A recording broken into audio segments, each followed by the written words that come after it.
E aí, tudo bem? Hoje a gente vai mergulhar num assunto que, olha, para muita gente é super importante na fé, mas para outros gera uma pulga atrás da orelha. Pedir para os santos rezarem por nós. Mas afinal, isso tem base na Bíblia? Será que faz sentido? Vamos dar uma olhada juntos e tentar entender a lógica por trás dessa tradição. Então vamos direto ao ponto, né? A primeira coisa que muita gente pensa é: ué, mas rezar para quem já morreu? A ideia de se comunicar com os mortos pode parecer meio estranha, até proibida para alguns. E sabe, é uma dúvida super válida. Para a gente responder isso, a gente vai precisar cavar fundo nas escrituras. E tem mais uma coisa que entra nessa conversa: a ideia do sono da alma. Sabe, aquela crença de que depois que a pessoa morre, ela fica, digamos, dormindo, inconsciente, até o dia do juízo final. Poxa, se for assim, como é que os santos poderiam ouvir a gente e rezar por nós? Essa é uma peça-chave no nosso quebra-cabeça. Beleza. Para a gente começar a desembolar esse nó, vamos para um dos momentos mais incríveis da vida de Jesus, a transfiguração. Ela dá uma pista, assim, gigantesca sobre como estão aqueles que já partiram. E olha, um spoiler, eles não parecem estar dormindo, não. Imagina a cena. Jesus sobe num monte com seus apóstolos mais chegados e, de repente, ele se transfigura, mostra toda a sua glória divina. E aí, aparecem duas figuras super importantes do Antigo Testamento ali, do lado dele, Moisés e Elias. E é aqui que o negócio fica interessante, presta atenção.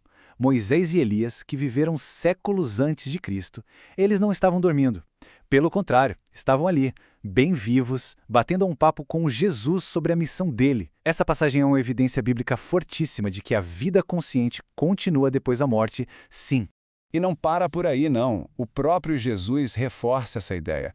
Ele chega a dizer, olha só, que Deus se apresenta como o Deus de Abraão, de Isaac e de Jacó, e todos eles já tinham morrido há muito tempo, certo?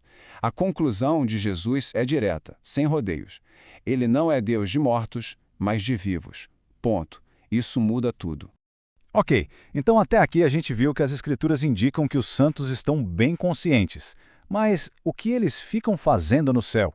Será que estão de férias? Bom, o livro do Apocalipse nos dá uma espiadinha, como se fosse uma janela para a vida lá no céu.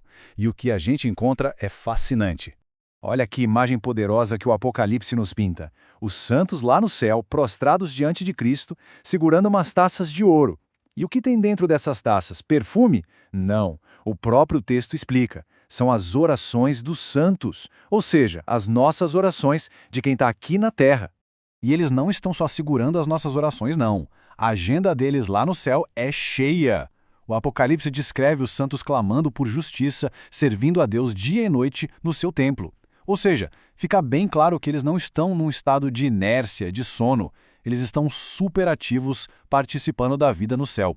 Certo, agora a gente chega no ponto que talvez seja o mais delicado de todos. Se Jesus é o único mediador, como é que a gente encaixa a intercessão dos santos nessa história?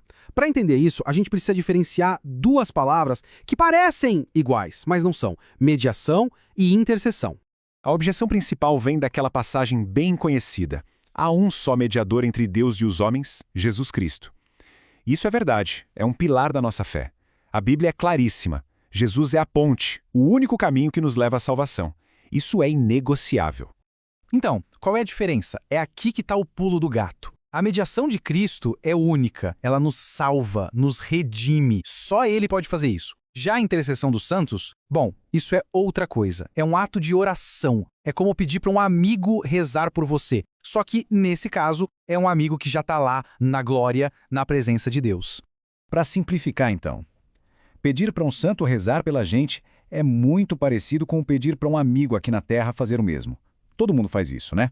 A grande vantagem, digamos assim, é que os santos já estão em união perfeita com Deus. A oração deles tem um canal direto, por assim dizer. E todos esses pontos, quando a gente junta tudo, nos levam a um dos conceitos mais bonitos da fé, que é a comunhão dos santos. É aqui que todas as peças do nosso quebra-cabeça se encaixam perfeitamente. O que é essa tal de comunhão dos santos? Pensa assim, a igreja é uma família gigante. Uma família que une quem está aqui na Terra lutando no dia a dia, quem está se purificando para encontrar Deus e quem já chegou lá, os santos no céu. A morte não quebra os laços dessa família, é só uma passagem. E o Catecismo da Igreja Católica explica isso de um jeito muito bonito. Ele diz que, justamente por estarem mais pertinho de Cristo, os santos ajudam a fortalecer toda a igreja.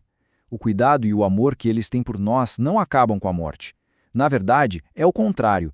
Esse amor fica ainda mais forte. Pensa comigo. Se a caridade, o amor, é a maior de todas as virtudes, ela não pode simplesmente acabar com a morte, né? Ela se aperfeiçoa. Lá no céu, o amor que os santos sentem por nós se transforma em oração, em intercessão, em um cuidado constante. Então, para a gente fechar, fica uma pergunta para a gente pensar. Se o amor, como a própria Bíblia ensina, é mais forte que a morte, por que a nossa comunhão em oração seria interrompida? No fundo, a intercessão dos santos é isso, a celebração de um amor que venceu todas as barreiras, inclusive a da morte.